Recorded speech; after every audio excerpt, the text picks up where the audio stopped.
NetsBoy, so let's hear what he has to say. His name is NetsBoy, he thinks the world is all over when the Nets just can't play. What up, Net fans? NetsBoy here, bringing your latest in your Brooklyn Nets news.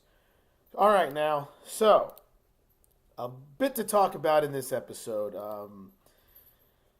The Nets, after my last episode, I talked about how I didn't believe in this team, and I still need to see more. And it's almost like the Nets heard me because they responded with probably one of their best wins of the year, or some of their best wins of the year. For the first one was, the blowout win against the Suns, and then they beat the Nuggets in a great game in which Caris LeVert hit basically a game winner. And then they lost to the Warriors, which was expected, and then came the Timberwolves game. And look, the Caris LeVert injury is obviously the main thing to talk about in this episode, as well as everything else. Like I said, I was very pleased with how they played those 3 games against the 76ers, the Suns, and the Nuggets. They made you really feel good about this Nets team. And the key was simply the fact that the Nets finally have playmakers that really can make plays. In D'Angelo Russell, who has looked a heck of a lot better of late. Like, he really has. I still don't like him that much. I still think that if there's any guy who I would be okay with the Nets trading, it's him. They're young, talented players. But he's looked much better of late. He said he had a career-high 9 threes the other day against the I forget what team that was against. It was a loss. I think it was against the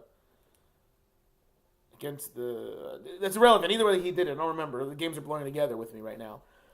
But they have LeVert, they have Dinwiddie, and they have Russell, and those 3 players are so good because they're all playmakers. They all can isolate. They all can make plays happen. But of those 3, the best one, in my personal opinion, is Caris LeVert, which is why the injury is very, very bad. Just first of all, the injury itself looked bad, and I was watching the game live, and it looked like a dislocated ankle, which is what it was. It was a dislocated foot, and it just looked like a bad injury, and it's really bad for the Nets in general.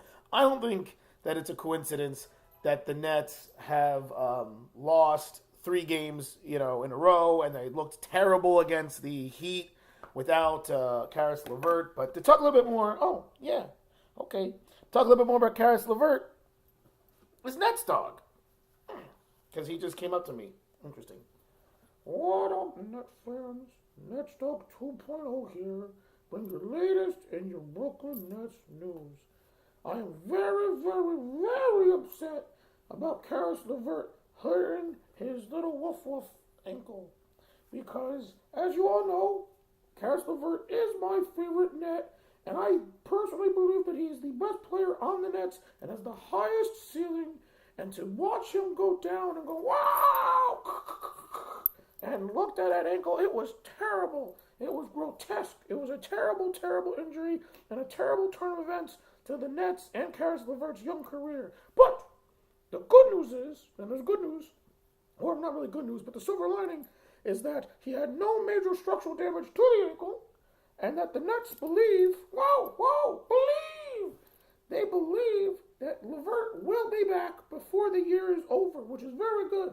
Hopefully he can come back sometime after the All-Star break, which would be fantastic, because the Nets need him. It's very evident, based off of their performance at the end of the Timberwolves game, as well as the performance against the Heat, that the Nets need Caris LeVert. Without him, this team is just average at best. But with him, they could be a playoff team. So here's the key. The Nets need to hold tight, hopefully get some good performances from Spencer Dinwiddie, and D'Angelo Russell needs to figure everything out, and they need to continue to grow, and that stupid Allen Crabbe needs to stop being a worthless piece of crap and start actually making some damn threes, and they need to continue to grow and not worry about LeVert, who will come back and be better than ever and take the Nets to the top.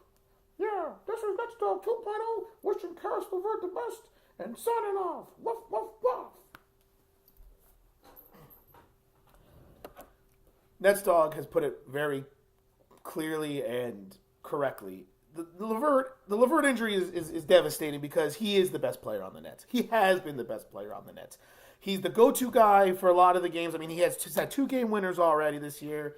Kenny Atkinson has a lot of confidence in him. His teammates have a lot of confidence in him. He's leading the team in scoring. The injury is very bad.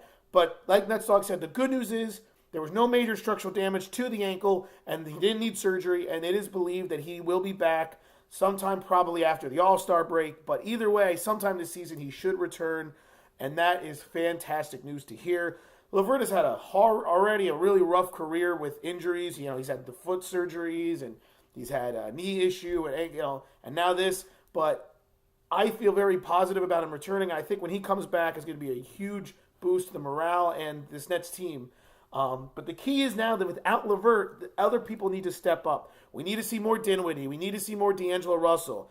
Allen Crabbe needs to start doing stuff. We need to see Joe Harris continue to play the way he's playing. Jared Allen taking his skills to the next level. We need to see more from this team because right now, without LeVert, you can see it. There's no guy who takes control of the game. Like the thing that made LeVert great was when things were looking bad for the Nets, LeVert took control of the game. He had the ball in his hands and he'd make the right play. And that's something the Nets have not had in a long time. The go-to player, the leader, the guy who can control the game. It's supposed to be D'Angelo Russell, but I don't see it happening. D'Angelo Russell, to me, is not the answer. I think the Nets should trade D'Angelo Russell and get a nice package back. It's a shame that Jimmy Butler was traded to the 76ers because I'd say I'd package up D'Angelo Russell and Hollis-Jeferson and maybe the Raptors draft pick that they got and trade him for Jimmy Butler. That's a trade I would have done, but that didn't happen. Jimmy Butler's on the 76ers, and, it is what it is. And Rondae Hollis-Jefferson's another one. Look, I like Rondae Hollis-Jefferson, but I think he's tradable. I think him and D'Angelo Russell, you could get a good return for those guys. I'm not saying I want them traded, but I'm just saying if you're going to trade anybody, you trade those 2 guys. I think Dinwiddie is great. I think Allen is great, and I think LeVert, when he comes back, is great. Allen Crabbe is a completely useless piece of crap who needs to go. I don't know if any team will take him at this point, especially with his contract, but I think he should go as well. But I'm not going to get too much into that until, of course, closer to the trade deadline when I start thinking about moves the Nets should do. The most important thing is, though, the Nets are what's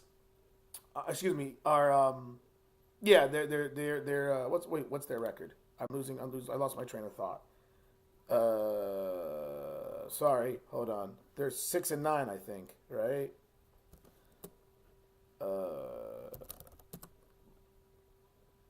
They are 6-9. Yes. So they are 6-9, and obviously I'm okay with that. But I feel like it needs to be better, and they need to continue to get better, and they need to start winning some of these winnable games, and they have some winnable games coming up. They really should have beat that game against the Heat, played like crap. They have the Wizards later tonight or tomorrow, depending on when you see the video. Wizards are a team that's completely in disarray. I believe the Nets can come out and shock and win that game. The Clippers have looked very good of late, but I think that the Nets could pull that one off. Then the Heat again. I thought they were better than the Heat originally. I feel like they should have won the game, but they looked like crap. Then the Mavericks. Then the Timberwolves again. I think the Nets could win 3 of the next 5 games, and I think they should. But who knows? Because without Caris LeVert, this team has a lot of question marks now. It needs to be the Dinwiddie Russell show, and D'Angelo Russell, more than anyone else, needs to step up. And he's the guy who's got to step up. He needs to be the guy to continue to play aggressively and make the right plays and be a clutch player down the stretch and being someone who controls. But that is what it is. Overall, I'm pleased with the Nets being 6-9, all things considered. And I wish Caris LeVert a speedy recovery, and we'll see what happens. So let me know what you guys think. Let me know what you think about the LeVert injury, and if you think the Nets can right the ship a little bit, and who you think needs to step up on this team. Because you can even make a point that Allen Crabbe needs to step up in some way. He needs to be more than just a worthless player, because that's what he is right now. So let me know what you guys think. Until then, this is NetsBoy. Hoping the Nets figure some things out, and signing off.